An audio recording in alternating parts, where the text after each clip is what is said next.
Hello everybody, मैं Pintu sir आप सभी का फिर से सक्सेस एकेडमी ऑफिशियल चैनल पे स्वागत करता हूं। जैसा कि बच्चों आप पिछले कुछ लेक्चर्स में टेंस और टाइम एंड टेंस के बारे में जानकारी ले रहे थे। टेंस क्या है, टाइम क्या है, ये सारी बातें मैं आपको बता चुका हूं। साथ ही साथ दोनों में क्या अंतर आता है और दोनों क्या स्ट्रक्चर्स होते हैं, क्या पहचान होते हैं, ये सारी बातों को जानकारी दे दिया हूँ। तो चलिए आज के क्लास में मैं ये बताता हूँ कि लेक्चर 10 में आपका जो है प्रैक्टिस सेट होने वाला है। जैसा कि मैंने पिछले क्लास में जब टेंस और टाइम एंड टेंस का चैप्टर समाप्त किया था तो मैं आपको बताया था कि आपको जितना पढ़ाया गया है उससे दुगना आपको प्रैक्टिस करना होगा, बिकॉज कि practice makes a man perfect. Practice ही आपको परफेक्ट बनाएगा और आपको परफेक्ट बनना है। बच्चे तो बहुत सारे पढ़ते हैं, बहुत सारे मेहनत भी करते हैं, लेकिन कुछ ही ऐसे बच्चे होते हैं जो कि प्रैक्टिस पर विशेष ध्यान देते हैं। और मेरा मानना है कि प्रैक्टिस करेंगे तो आपका जो कॉन्सेप्ट है, आपका जो स्ट्रक्चर्स है वो और बेहतर होगा।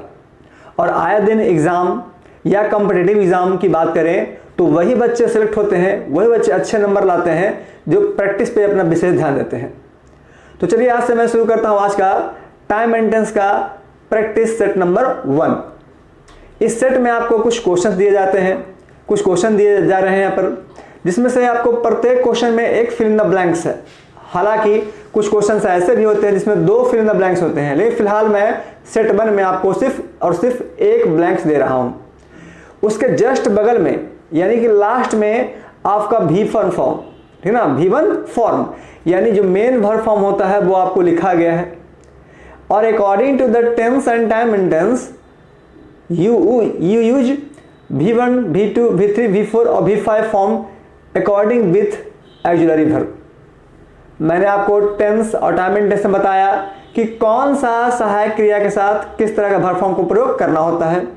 साथ ही साथ ये देखना होता है कि कौन से टाइम के लगने पर किस तरह का स्ट्रक्चर में चेंजिंग आते हैं। ये सारे बातों को ध्यान में रखते हुए अगर इन सारे टॉपिक्स को आप क्लियर कर चुके हैं तो आज जो आपका होने वाला है प्रैक्टिस सेट नंबर 1, इसमें आपको कहीं पर दिक्कत नहीं होगा।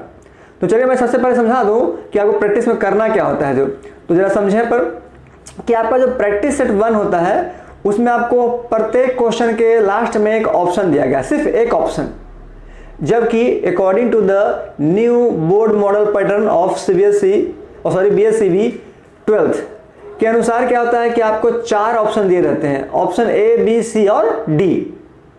तो ऑप्शन आपको 4 हो या 3 हो या 5 हो वो मायने नहीं रखता है, मायने ये रखता है कि आपने कॉन्सेप्ट को कितना सीखा, कॉन्सेप्ट कैसे क्लियर किया। मैं एक ही ऑप्शन दूंगा यहाँ पर और ऑप्शन आपको 4 खुद क्रिएट करने होंगे। तो 4 से बेहतर है कि अगर आपको एक ऑप्शन दिया गया है ब्रैकेट में तो आप सिर्फ उसी ऑप्शन को क्रिएट करें जिस पे क्वेश्चन वो डिपेंडेड है। आप समझ रहे हैं मैं क्या कहना चाहता हूँ? मेरा कहने का मतलब ये हो गया कि आपको ब्रैकेट में एक ऑप्शन दिया रहेगा और उस एक ऑप्शन का जो V1 फॉर्म रहेगा उसको आप अलग अलग V फॉर्म में क्रिएट करें और क्रिएट करने के बाद उसका आप अप्लाई करें इस क्वेश्चन पे कि इस क्वेश्चन में कौन सा वर्ब फॉर्म होगा। बहुत सारे क्वेश्चन आपको ऐसे मिलेंगे जो डायरेक्टली आपका V1 या V2 या V5 fill in the blanks होंगे, लेकिन V3 की बात करता हूं, V4 की बात करता हूं तो V3 या V4 2 ऐसे वर्ब फॉर्म्स हैं जो अपने साथ एनी हाउ और एनी टाइम एक सुटेबल ऑक्सिलरी वर्ब का प्रयोग करते हैं।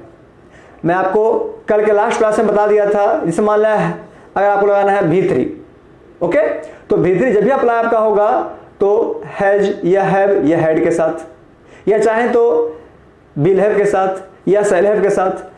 अगर मान लिया हमको V4 अप्लाई करना है तो आपका क्या अप्लाई करना होगा साथ में इजेमार, बाज वेयर, यानी अकॉर्डिंग टू द क्वेश्चन आपको एनी हाउ एक ऑक्सिलरी वर्ब का प्रयोग करना पड़ता है। लेकिन कुछ क्वेश्चन आपको ऐसे यहाँ पर दिए गए हैं जिसमें से आपका शायद V1 भरा है, तो V1 क्या है, अपने साथ किसी तरह का ऑक्सिलरी वर्ब प्रयोग नहीं करता है। V2 है, ये भी नहीं करता है, और V5 है, ये भी नहीं करता है। तो चलिए आज का सेट में आपका जो प्रैक्टिस सेट है इसमें टेंस और टाइम एंड टेंस का कुछ क्वेश्चन दिया गया है जो कि आपको डील करना है। इस तरह से आप सारे क्वेश्चन को डील करेंगे ताकि आप ये सीखेंगे, आप ये जान पाएंगे कि आपने टाइम एंड टेंस पे कितना वर्कआउट किया। हालांकि इसके अलावा और भी मैं आपको सेट देता रहूंगा और प्रैक्टिस करवाता रहूंगा, क्योंकि प्रैक्टिस बहुत ज़रूरी होता है। और साथ ही साथ आप अपने घर पे भी आपके पास जो बुक्स अवेलेबल है, चाहे वो जिस कंपनी की हो, जिस पब्लिकेशन की हो, उससे मतलब नहीं है, बस टाइम एंड टेंस बुक्स कोई भी हो, आपका जो कॉन्सेप्ट है वही रहेगा जो कि मैंने पढ़ाया या किताबों में पढ़ना होता है। लेकिन हाँ, आप तरह तरह की किताब से प्रैक्टिस करेंगे तो निश्चित मैं बताता हूं कि आपको किसी तरह के क्वेश्चन में परेशानी नहीं होगी। और एनी हाउ जो 12th के बोर्ड एग्जाम में क्वेश्चन पूछाते हैं, आपको सारा क्वेश्चन इजीली वे में और करेक्टली सही आपको बन जाएगा। तो आप समझ चुके हैं पैटर्न क्या है जो, फिर भी मैं आपको बता देता हूं।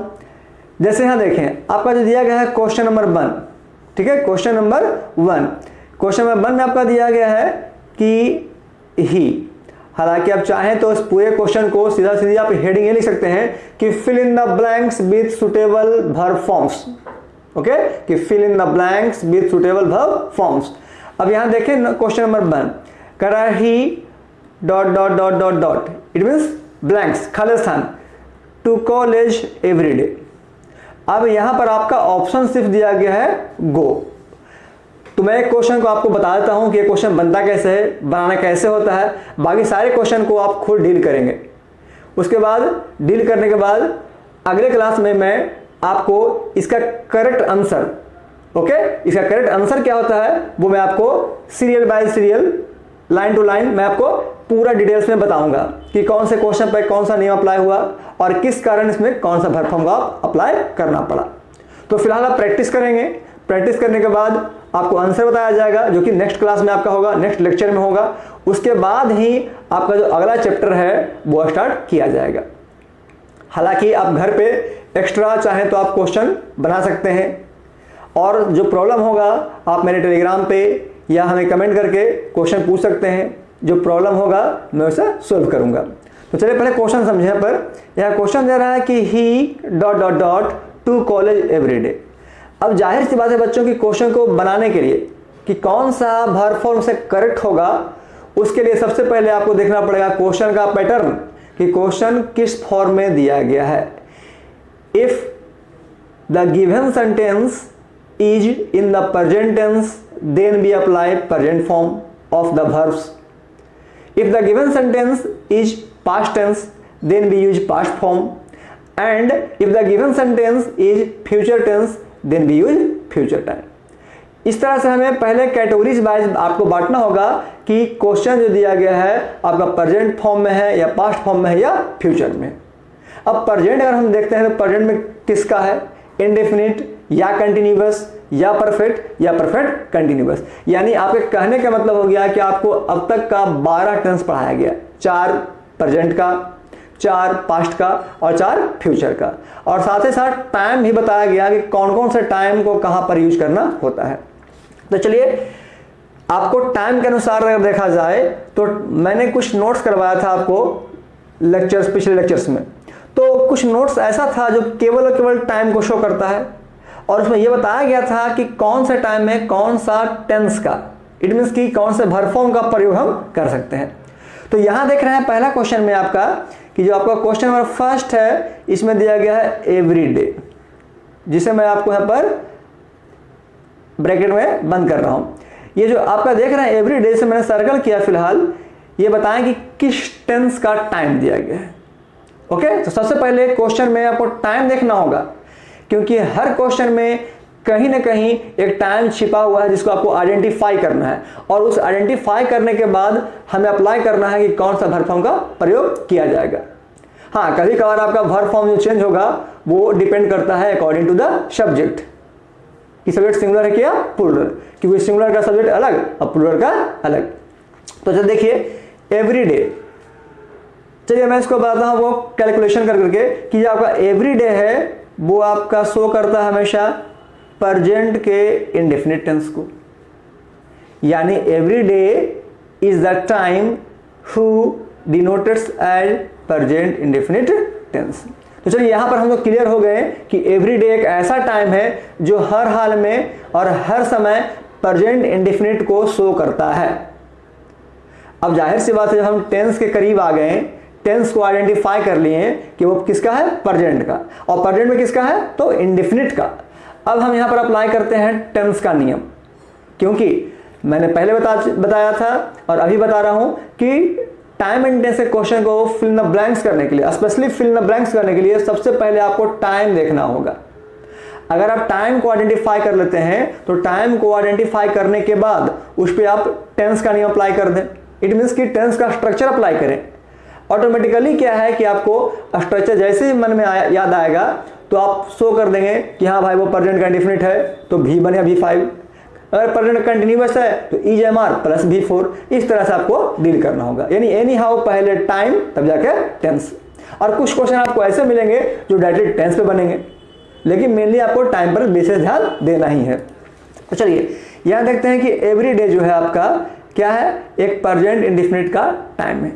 तो प्रेजेंट इंडेफिनिट जाहिर सी बात है, जैसे मन में हम बोलते हैं प्रेजेंट इंडेफिनिट तो आपके माइंड का स्क्रीन पर सीधे सीधे नाम आता है V1 या V5। तो चलिए मैं आपको समझा दूं कि वो आपका V1 हो सकता है और नहीं तो V5 हो सकता है। तो एनी हाउ अब हम तो फाइनली डिसाइड लेना है कि V1 V5 ही होगा। क्या इस क्वेश्चन पे किसी और टेंस का नहीं अप्लाई होगा? नेवर, कभी नहीं, क्योंकि एवरी डे हमेशा प्रेजेंट के इंडेफिनिट को शो करता है, ना कि पास्ट के इंडेफिनिट को या फिर फ्यूचर के इंडेफिनिट को या फिर किसी और टेंस को। तो जाहिर सी बात है कि हम यहाँ पर कंफर्म हो गए कि प्रेजेंट इंडेफिनिट में V1 V5 लगता है। तो अब हमें जो शेष बचे 11 टेंस उस पर विचार नहीं करना है, हमें केवल विचार करना है तो किस पे? प्रेजेंट के इंडेफिनिट पे। लेकिन समस्या अभी भी सोल्व नहीं हुआ है।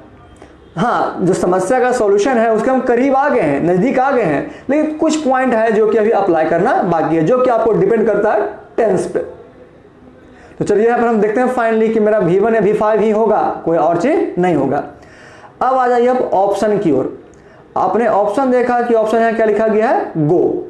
तो go is the V1 form, means main form of the verb. अब इसको हमें माइंड में दो ऑप्शन बनाने हैं, एक V1 एक V5। तो आप यहां देख रहे हैं कि गो जो है ऑलरेडी V1 दिया गया है पहले से, है ना V1। अब V5 बनाइए साइड में मन में अपने। तो V5 में क्या बताया था कि if the given verb has the last meaning is vowel, अगर दिए गए वर्ब का लास्ट मीनिंग वॉवेल हो तो उसमें क्या जोड़ते हैं हम? ES। यानी जाहिर सी बात है कि यहां पर जो आपका ऑप्शन बन रहा है V5 वो क्या बन रहा है? आपका बन रहा है गोज।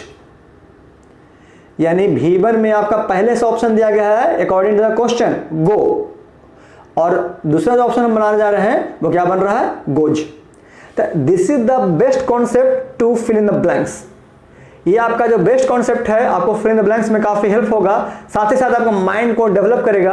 आपका माइंड को रीजनिंग तरह से होता है, कैलकुलेट करना, उसको एनर्जेटिक बनाना, वो आपका बनेगा। और यही आपका बोर्ड के मॉडल में 4 ऑप्शन दिए रहते हैं। सपोज दैट आपका ऑप्शन नंबर ए रहता गो, ऑप्शन बी रहता बेंट, ऑप्शन सी रहता गोज और ऑप्शन डी रहता इज गोइंग। तो मैं ऑप्शन दूं अथवा ना दूं, ऑप्शन दिया रहे तो या मन में क्रिएट करना पड़े तो बात एक ही है। लेकिन अभी जो फिलहाल बोर्ड का मॉडल है उसमें आपको 4 ऑप्शन रहेंगे।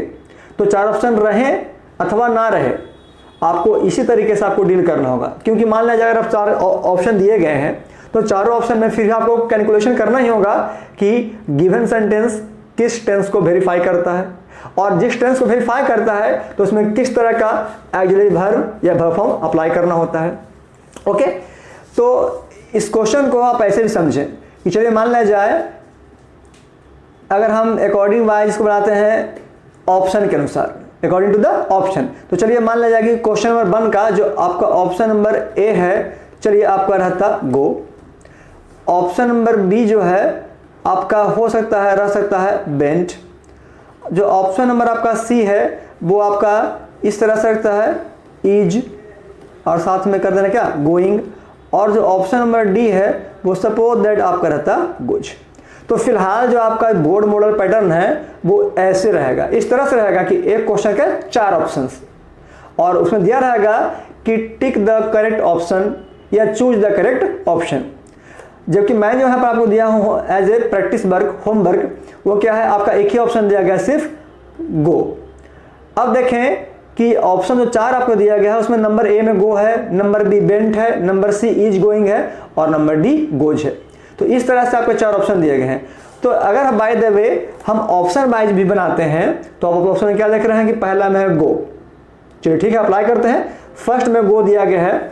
अब देखें आगे जो दिया गया है आपका क्वेश्चन में सब्जेक्ट वो क्या है, he is a singular subject, then we always use singular form of the verb.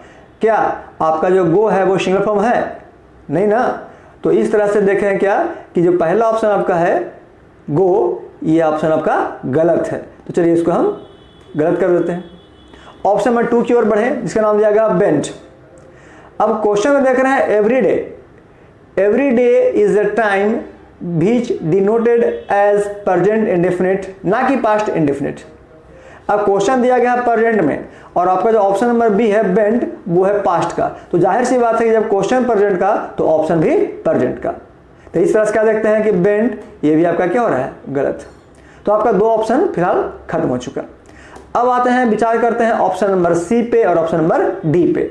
तो ऑप्शन सी भी प्रेजेंट का है और ऑप्शन डी भी प्रेजेंट का है, लेकिन जो ऑप्शन सी है वो आपका प्रेजेंट के कंटिन्यूअस का है और आपका जो ऑप्शन डी है वो प्रेजेंट के इंडेफिनिट का है। तो चलिए हम एक बार फिर से क्वेश्चन की ओर चलते हैं। क्वेश्चन में देख रहे हैं एवरी डे मतलब प्रत्येक दिन, यानी ये क्या हो गया आपका रिपीटेड वर्क हो गया।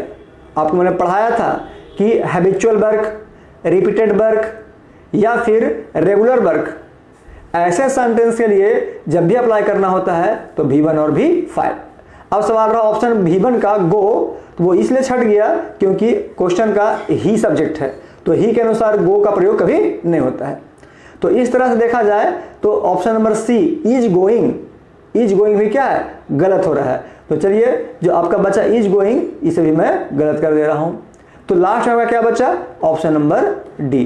तो ऑप्शन डी जो है वो गोज वो सही है। कैसे? क्योंकि एवरीडे प्रेजेंट इंडेफिनिट को शो करता है। या फिर वाई रूल भी देखते हैं तो वाई रूल क्या है, हैबिचुअल वर्क, रेगुलर वर्क या रिपीटेड वर्क, जो मैं आपको पढ़ाया था टाइम एंड टेंस के रूल नंबर फर्स्ट में, ठीक ना, टाइम एंड टेंस के रूल नंबर फर्स्ट में, कि ऐसे वाक्यों के लिए V1 या V5। तो क्या देखें कि ही के अनुसार यहाँ पर गो नहीं बल्कि गोज हुआ। तो ऑप्शन नंबर आपका डी जो है वो सही है। तो ये हुआ बाई ऑप्शन बनाना।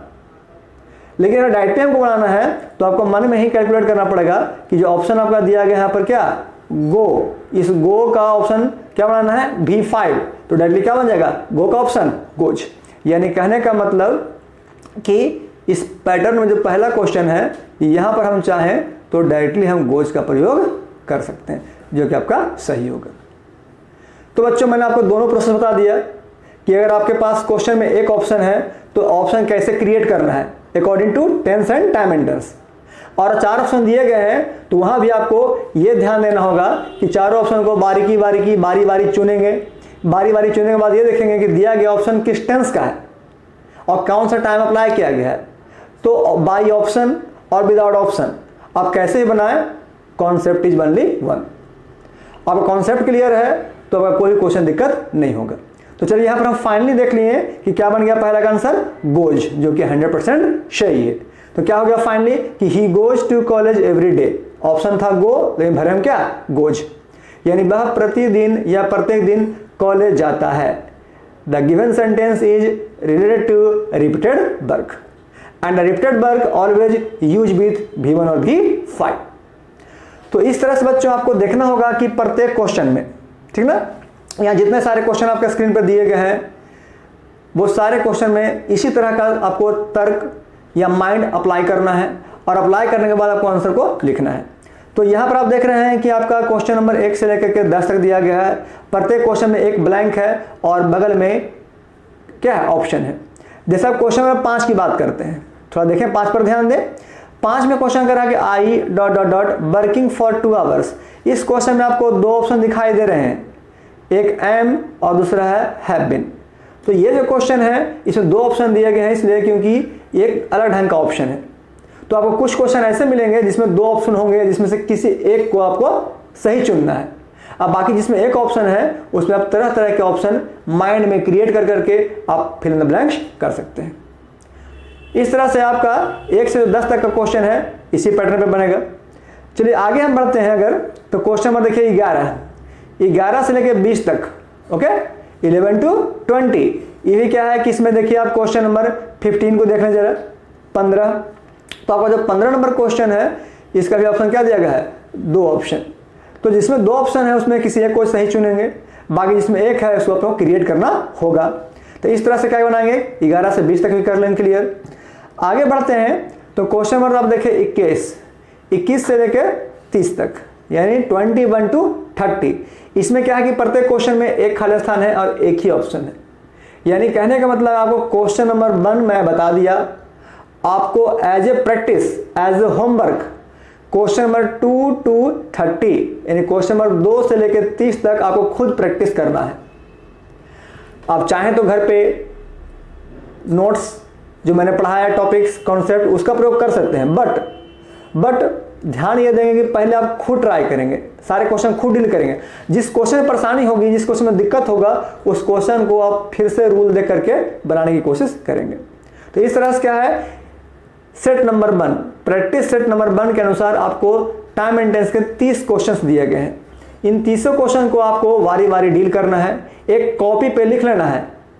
पहले आपको नंबर अरेंज करना है 1 से लेकर 30 तक, 1 से 30 तक, सबको डैश करके सामने आपका जो आंसर सही होगा आपके अनुसार, उस आपके अनुसार जो बनने वाले आंसर होंगे, जो ऑप्शंस होंगे, उसको 1 के अनुसार, जैसे मैंने बताया 1 में, तो आप क्या लिखेंगे, आप क्वेश्चन को इस तरह डील कर लेंगे। जैसे पहला हो गया, आप क्या लिखे यहाँ पर, पहला हो गया गोज, इस तरह से लिख देंगे। Question number 2, question number 3, question number 4, इस तरह से आपको क्या करना है कि अल्टरनेट नंबर कर देना है, कहाँ तक, 1 से लेकर 30 तक, और सबके सामने उसका सही जो आपका आंसर आएगा वो लिख देना है। बाई कल के नेक्स्ट क्लास में, नेक्स्ट लेक्चर में मैं इन 30 क्वेश्चन का जो सही आंसर है उसको वाई रूल, बाई कॉन्सेप्ट मैं आपको समझाऊंगा। फिर आप मिलाएंगे अपने कॉपी पे कि हाँ आपका कौन सा आंसर सही है और कौन सा गलत है। अगर गलत है तो क्यों गलत है, आपने कहाँ मिस्टेक किया, आपने कौन से रूल को छोड़ दिया, किस टाइम को आपने लगाना भुला गया, इन सारे बातों को मैं कल के अगले क्लास में बताऊंगा। तो फिलहाल बच्चों आप घर पे as a homework, as a practice work, आप क्वेश्चन नंबर 1 से लेकर 30 तक, ओके, 1 से 30 तक आप घर पे प्रैक्टिस करेंगे। जो प्रोसेस मैंने बताया सेम उसी प्रोसेस से, उसी कॉन्सेप्ट के साथ आप 1 से 30 तक बना लेंगे। उसके बाद जब अगले क्लास में मैं इस सारे क्वेश्चन का आंसर बताऊंगा तो आप अपने कॉपी पे आंसर मिलाकर चेक करेंगे। आंसर मिलाकर चेक करने के बाद आपका खुद कैलकुलेशन लगाएंगे कि आपने टाइम एंड टेस्ट में कितना कॉन्सेप्ट बनाया। अगर कॉन्सेप्ट अच्छा रहेगा तो अच्छा रहेगा। साथ ही साथ मैं आपको ये बता दूं कि इसी तरह के और भी क्वेश्चंस, ठीक ना, टाइम एंड टेंस के और नए क्वेश्चंस, कुछ नए मॉडल, कुछ नए टेक्निक के साथ आपको प्रैक्टिस सेट नंबर 2 में दिया जाएगा। अगर आपका डिमांड, अगर आप बच्चों का डिमांड ये रहा कि भाई मुझे और प्रैक्टिस करना है ऑनलाइन ही, तो मैं और सारे प्रैक्टिस को आपके सामने दूंगा। वो आपका प्रैक्टिस नंबर 2, 3, 4, 5 इस तरह से बढ़ता जाएगा। तो वो आप पे डिपेंड करता है कि आप कितने क्वेश्चन को बनाते हो, कितने क्वेश्चन आपको बनाने का कैपेसिटी है। क्योंकि आप जब तक कैपेसिटी नहीं बढ़ाइएगा आपका क्वेश्चन बनने का तरीका नहीं रहेगा। तो मैं चाहता हूं कि आप अपना कैपेसिटी इस कदर बढ़ाएं, हाँ एक बार नहीं, धीरे धीरे स्टेप बाय स्टेप इस तरह 30 क्वेश्चन बनाएं। अगर आपका डिमांड रहा नहीं सर मुझे और कुछ क्वेश्चन चाहिए, तो आप मेरे टेलीग्राम पे या मेरे कमेंट बॉक्स पे आप कमेंट करें कि सर मुझे और क्वेश्चन की जरूरत है। तो जैसा रिक्वायरमेंट आप लोगों का रहेगा कि भाई मुझे और प्रैक्टिस करना है, तो मैं सेट नंबर 2 उसमें कुछ क्वेश्चन और बढ़ा दूंगा, सेट नंबर 3 कुछ और नए नए मॉडल क्वेश्चन दूंगा। यानी आपको इस तरह से क्वेश्चन को दूंगा कि आपको बोर्ड एग्जाम में एक भी क्वेश्चन टाइम एंड टेंस से छूटने वाला नहीं है। बट कॉन्सेप्ट आपका क्लियर होना चाहिए। प्रैक्टिस कितना करना है वो आप बच्चों पर डिपेंड करता है, मुझ पर नहीं। आप क्वेश्चन बनाओगे मैं आपको रिप्लाई दूंगा, और बनाओगे और रिप्लाई दूंगा। अब मैंने 30 क्वेश्चन दिया, अब 30 क्वेश्चन आप क्लियर नहीं कर रहे हो, कोई रिप्लाई नहीं कर रहे हो, कोई कमेंट नहीं कर रहे हो, तो मुझे कैसे लगेगा पता कि आपने प्रैक्टिस किया या नहीं किया, आपका क्वेश्चन सही बना या नहीं बना। ये जानने के लिए आपको प्रैक्टिस करना होगा और मेरे दिए गए आंसर को आप एक कॉपी से मिलाना होगा। तो चलिए बच्चों, प्रैक्टिस नंबर जो 1 है आपका वो टाइम एंड टेंस का है। तो ये आपका 30 क्वेश्चन यहाँ समाप्त होता है। और फिलहाल मैं आपसे यही बोलना चाहूँगा कि आप प्रैक्टिस करें और प्रैक्टिस के बाद इस क्वेश्चन को बनाएं, और इस सारे क्वेश्चन का जो आंसर्स होगा और इसका जो सॉल्यूशन होगा बाय रूल बाय कॉन्सेप्ट, वो आपको नेक्स्ट क्लास में लेक्चर 11 में आपको क्लियरली बताया जाएगा। उसके बाद अपने आंसर मिला लेंगे, तब जाकर के जब बच्चे कंसेप्ट क्लियर कर लेंगे, डिमांड अगर बढ़ेगा क्वेश्चन का तो मैं और क्वेश्चन दूंगा, और नहीं तो मैं अगला चैप्टर जो आपका बताया गया था वो अगले चैप्टर को शुरू करूंगा। तो चलिए बच्चों, आज का टॉपिक्स बस इतना ही। हमारे चैनल के साथ बने रहें, हमारे चैनल को देखते रहें और हमारे चैनल को लाइक, शेयर, सब्सक्राइब करें। जैसा कि 11th के बच्चे के बारे में बता दूं कि 11th के बच्चे जिसे नया बैच ज्वाइन करना है वो भी इसी चैनल पे, ठीक है, कौन सा चैनल, सक्सेस एकेडमी ऑफिशियल। इसी चैनल पे आपको प्लेलिस्ट के अनुसार 11th का बैच सेपरेटली अलग, 12th का बैच अलग मिल जाएगा। तो आई होप दैट कि जो बच्चे इस चैनल को देख रहे हैं वो अपने दोस्तों को बताएंगे कि 11th की पढ़ाई भी इसी पर शुरू होने वाले। 11th का full course of English with grammar and book आपको सारा चीज बताया जाएगा। तो चले, आज तक के लिए best of luck and thank you, that's of all.